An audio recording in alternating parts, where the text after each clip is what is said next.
Undanfarin ár höfum við ferðast vítt og breitt Norðurland og kynnst framtakssömu fólki í öllum sveitafélögum og upplifa þannig allt það besta sem hver staður hefur upp á að bjóða. Í sumar horfum við öxl og gefum ykkur uppskriftir af góðum degi á Norðurlandi. Hér uppskrift að góðum degi í Mývatnssveit.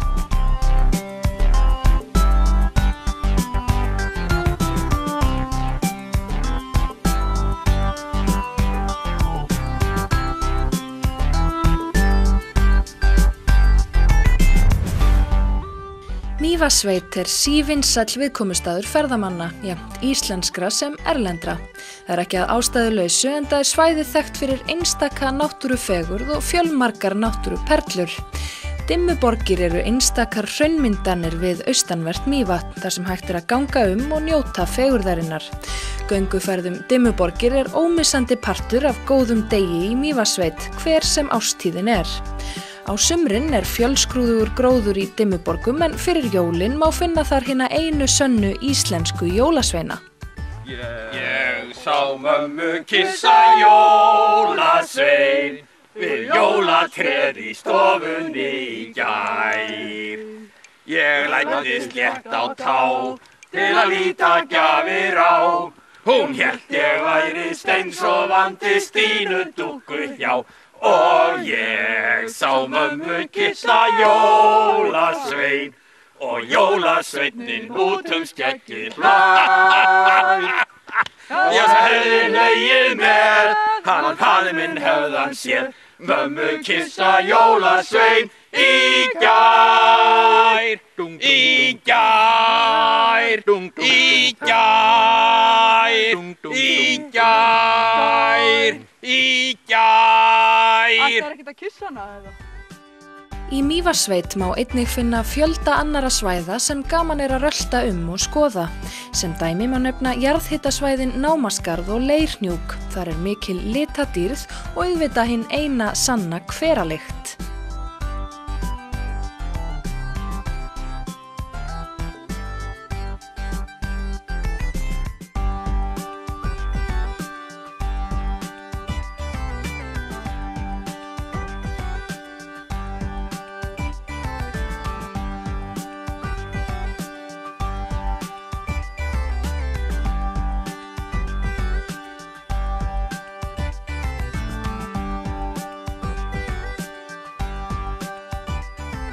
Í Mývatnssveit blómleg ferðaþjónusta og þar má finna fjölda veitingastaða. Þeir sem vilja elda matinn sjálfir geta farið í litlu sveitabúðina á Hellu og keypt mat úr héraði. Við fluttum hingað 92, byggðum okkur hús og vorum það bæði að vinna í Gísiliðinni og hann upp í Reykjavíkurþorpi. Þið bændur og svo ertu bókari, en þér fannst eitthvað vantað að þú ákvaðst að opna búð líka. Það tengist því að við ákvaðum 2008 eða þá framkvæmdum við hugmyndin að gerast bændur sem selja beint frá bíli. Okkur fannst þurfa að styrkja rekstrargrunn búsins og svo fannst okkur líka kannski bara, við kannski fylgdum í kjölfarið á svona þessum áhuga sem var að framleiða vörur beint frá bíli og það var stofnað félag 2008, 29. febrúar, góð dagsetning, 2008 og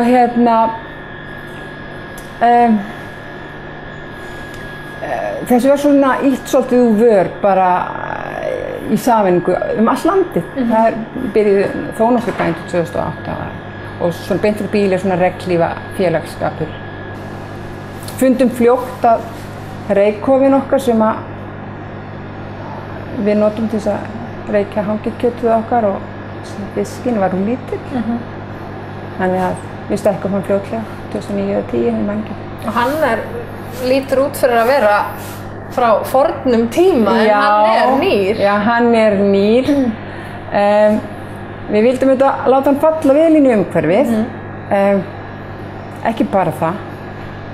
Það sem við fundum í fljótt, það ekkert alltaf auðvelt í Mývatnssveit, því að Mývatnssveit nú þekkt fyrir sól og blíðu, að það var stundum á heitt á sumrin til að reykja fiskinn. En við þurfum að byggja hann vel einangraðan og sáum þá tækifæri í að gera hann svona náttúrulega með því að bara fela hann. Já, hann passar hann mjög vel. Já. Er þetta ekki hraun eða bara grjót? Bæði og, bæði hraun og grjót. Þannig hann er vel einangraður og undir jarðvegi og virkar vel. Er þetta ekki mikil vinna? Lýstu aðeins fyrir með ferlinu eins og þegar þið notið reykháfan. Það er ekkert hægt að fara að honum þegar það er í honum. Það er alltaf að fara að honum, en ég viðurkenni það að ég fer sjaldan inn í hann. Já. Maðurinn minn sér það. Það tekur margar styrtuferðir kannski? Það gerir það fyrir mig, sko. En sko, er það svona ferlið á fiskinum eða? Já, til dæmis. Já, ég meina það þarf að hengja hann upp. Við hengjum hann upp á raf. Við erum ekki að reykja á grindum heldur. Hann hangir eins og menn gerðu hér í gamla dag og gera enn. Og þeir eru ekki eingöngu með taði? Eingöngu. Við erum með allt okkar sauðfé á taði. Það er í rauninni ekki auðvelt að fá gott tað. Maður verður bara að vinna það sjálf. Eftir nokkra daga þegar fiskurinn er klár, það bara að tína þetta út og pakka þessu. Já, og þið pakkið þessu hérna bara í aðstöðun okkar. Já. Og þetta er allt í sama húsinu? Já, sama flæði. Og svo er búðin hér. Já. Hvernig er opnutími og traffík? Já, opnutími er bara þegar ég er heima. Já. Það er þannig. Það er mjög heimilislegt. Símanúmer er utan á hurðinni ef ég svara ekki í bjöllu. Já. Ég gæti bara verið hérna svona einhvers staðar í hinum húsunum. En ef ég er ekki heima þá er bara lokað. Já. Það er mjög einfalt. Já. En við fundum fljótt fyrir þörfinni að það var ekki nóg að framleiða vöruna. Við erum að selja hana líka á netinu og það er góð aðferð, en það getur ekki verið eina aðferðin. Þannig að við fundum mjög fljótt okkur vantaði svona stað til þess að taka á móti fólki og gestum og áhugasömum. Og við stöndum hérna við kælana og hér eru fristar með alls konar vörum. Segðu mér aðeins frá því, þetta er líka hérna eitthvað af þessu. Hvað er það? Við framleiðum úr okkar vörum sem er sauðfjár eða er af sauðfé. Fyrir utan fisk, bæði sem við veiðum hérna í Mývatni og vatni sem er hérna skammt frá sem að Grímseyjarjörðin á hlut í sem heitir Sandra.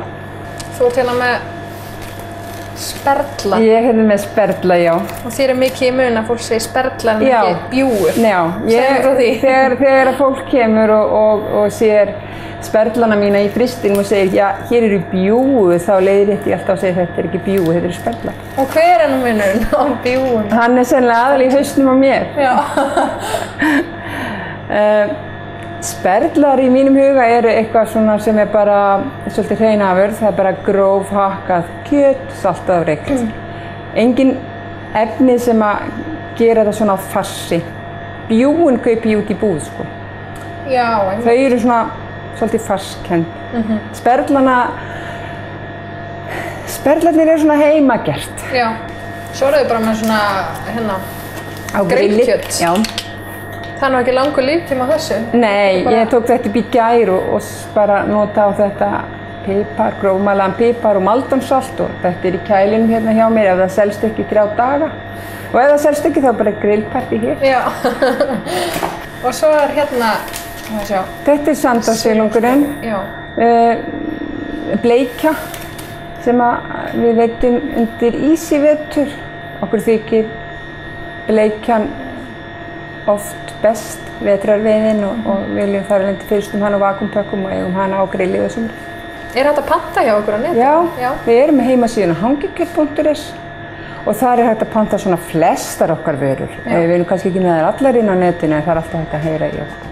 Í Mývatnssveit er mikill jarðhiti sem hefur í gegnum tíðina verið nýttur í ýmsum tilgangi, til dæmis til baða. Heimamenn hafa alla tíð notið góðs af hitanum en hann hefur einnig verið mikið aðdráttarafl fyrir ferðamenn. Það var þó ekki fyrir árið 2004 sem jarðböðin í Mývatnssveit voru opnuð en heimsókn þangað er einstök upplifun jafnt að sumri sem vetri. Gufan hér í Mývatnssveit hefur alltaf verið og var raun og veru komin hérna áður en maðurinn kom. En það er til í Íslendingasögum sögur af því að þegar biskupar landsins fóru eins konar pílagrímsferðir í þvert yfir landi til að komast hingað í gufubað. Og þannig eiginlega kveiknar hugmyndin. Þeir fundu sprungur og hella hérna í sveit og grófu sig í sandinn og trúi því að sandurinn hefði þennan lækningamátt og viti nokkuð þeir hefðu rétt fyrir sér. Og þar til að tóku sér saman 4 menn hér í sveit og voru með þessa hugmyndum að vera með böð. Og þegar þetta byrjaði þá var þetta mjög frumstætt og menn voru að skipta föt, fara út í bíl og hlaupa ofan í heitt vatni. En svo smásannig hefur þetta þróast þannig að breytingin er gríðarleg frá þeim tíma. Og Jarðböðin fagnar sem sagt 10 ára afmæli núna og það hefur mikið breyst í rekstri jarðbæðanna á þessum árum. Já, það er ansið margt. Fyrir að fyrsta er náttúrulega bara aðsókn. Hún er farið úr 30.000 og upp fyrir 100.000. Það er búið að stækka byggingar hérna í 2 áföngum. Og hérna við erum alltaf að vera þekktara nafn hérna í sveitinni og líka bara gagnvart erlenda ferðamannunum og það sýnir sér best í aðsókn. Þannig að ég myndi segja að það verður svona mesta breytingin. Við erum vonum þekktara vörumerki. En þessi aukna aðsókn, kallar hún ekki á stækkun?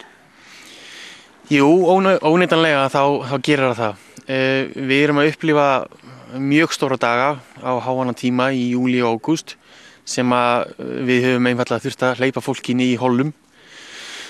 Sko ef við getum dreift þessum 100.000 manns rúmlega yfir allt árið þá væri þetta ekki vandamál.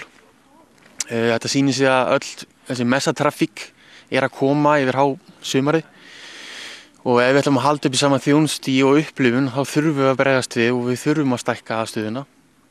Þó svo að lónið sjálft ber þetta mjög vel. Nú er Bláa lónið líka að fara í uppbyggingu. Þeir eru að fara að byggja lúxushótel og er einmitt kannski svolítið að stíla inn á þessa lúxusferðamennsku.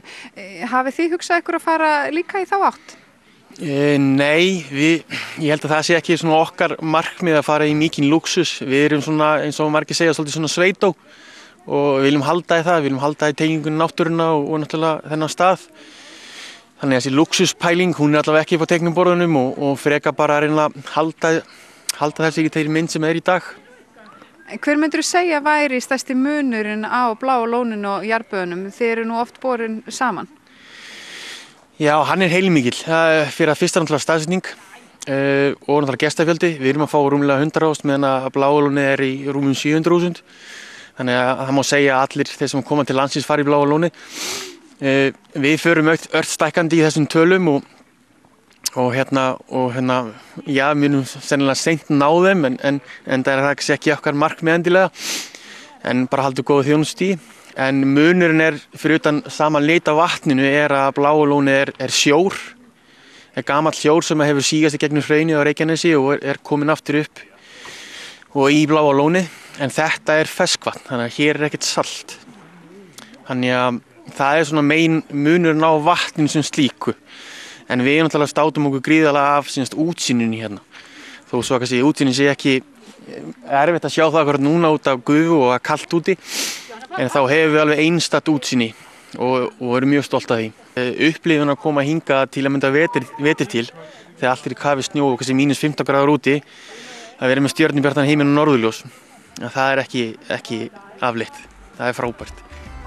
Við Mývatn er mikið og fjölbreytt fuglalíf, einkum lifa þar vatna- og votlendisfuglar af ýmsum tegundum, en þekktast er Mývatn fyrir fjölda andategunda sem á sumrin eru fleiri við vatnið en á nokkrum öðrum stað á jörðinni. Fuglasafn Sigurgeirs er glæsilegt safn þar sem finna má alla íslenska varpfugla nema 2. Heimsókn á safnið er bæði skemmtileg og fræðandi og í nágrenni safnsins eru góðar aðstæður til fuglaskoðunar. Jæja, þá erum við komin í fuglasafn Sigurgeirs hérna í Mývatn. Segðu okkur kannski, hvað er með marga fugla hérna? Það eru svona 240 til 250 fuglar inni. Og hvernig setið þetta upp? Ég sé að þeir eru með... Við byrjum sem frá sjófuglunum og höldum svo upp í landið endum til fjalla eða til heiða með fuglana. Hvaða fuglar eru helst hérna við Mývatn? Það eru endurnar og mófuglar, það er svona 42 tegundir. Og þið fylgist náttúrulega með þeim hérna með kíkjum og... Já, ég sem sagt á hverju morgni fer ég út og reyna að sjá sem flesta fugla og reyna að skrifa niður á hverjum einasta degi. Hvern einasta dag? Já, allt árið kring. Og á mánudögum þá teljum við álftir hérna á víkinni og ég skrifa það líka niður og setja í tölvu. Þannig að þú ert alveg að rannsaka líka? Já, og svo líka erum við með að rannsaka þannig að við göngum viss svæði á hverju voru og teljum hreiður sem flórgóðin gerir.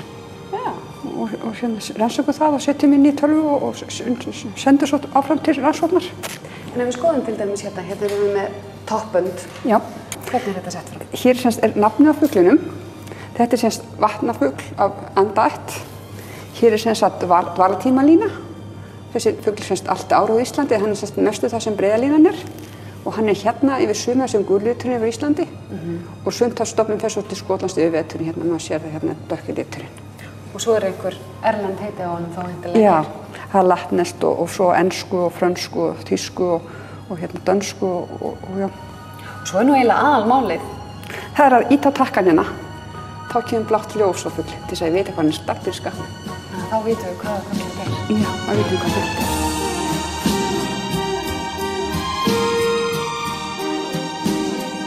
Á fuglasafninu eru einnig stundar rannsóknir í samstarfi við náttúrurannsóknastöðina við Mývatn. Þá tekið á móti skólahópum sem hljóta fræðslu á safninu og að auki eru skipulagðar fuglaskoðunarferðir í nágrenninu.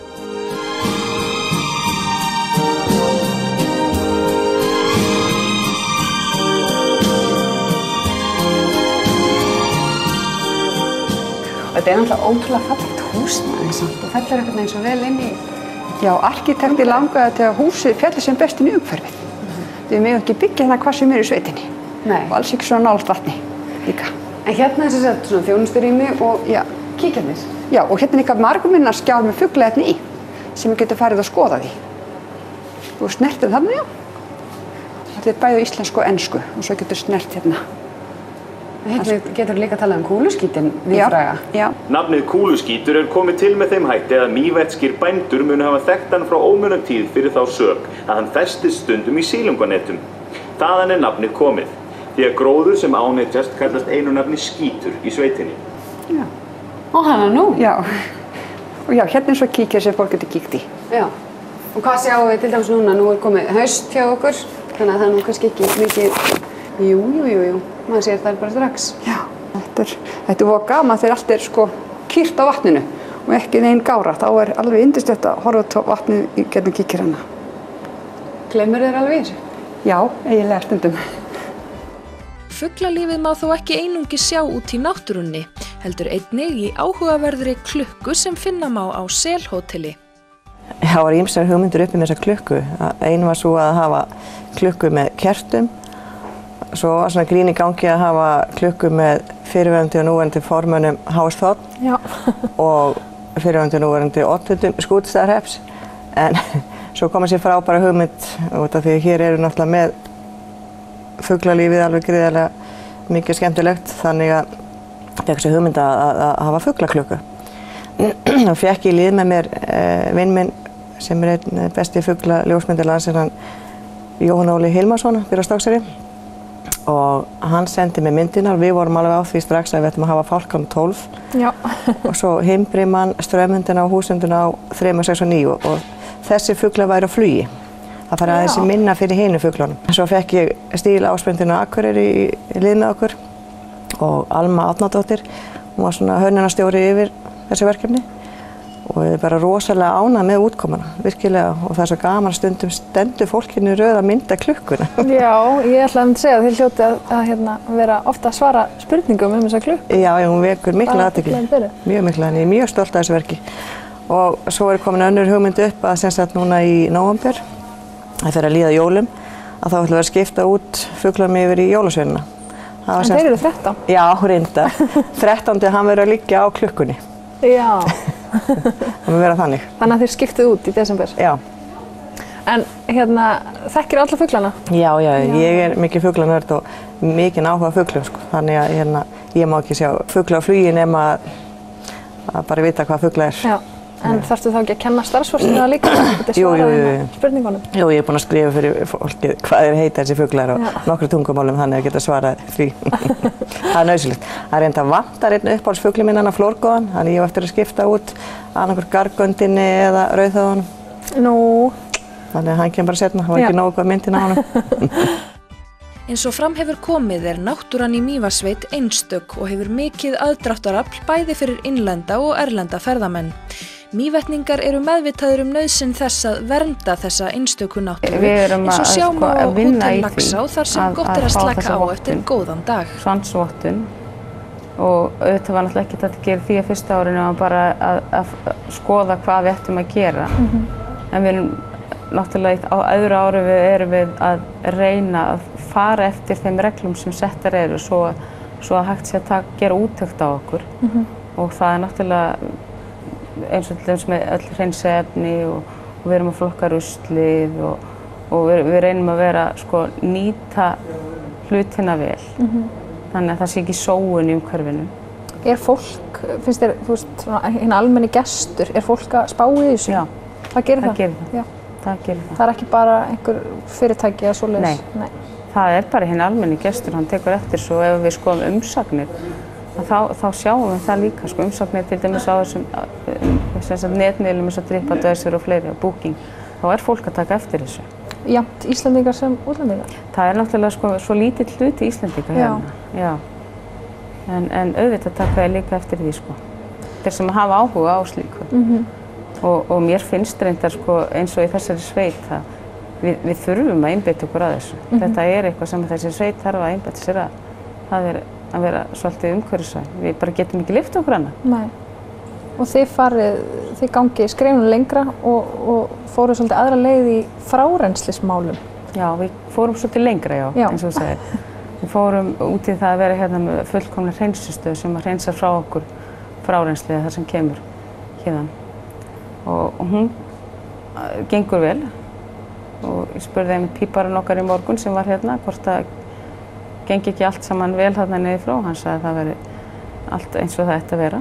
Og hverju breytir þetta? Það breytir því að það sem kemur hérðan að það brotnar meira niður heldur en í venjulegri rotþró. Þannig að það sem kemur hérðan á að vera meira niðurbrot og auðvitað fyrir náttúruna að vinna úr þegar það að losa það, því auðvitað að losa þetta eins og annað. Eru þeir brautryðjendur á Íslandi með þetta? Nei, það held ég nú ekki, en við erum allavega brautryðjendur hér. Já.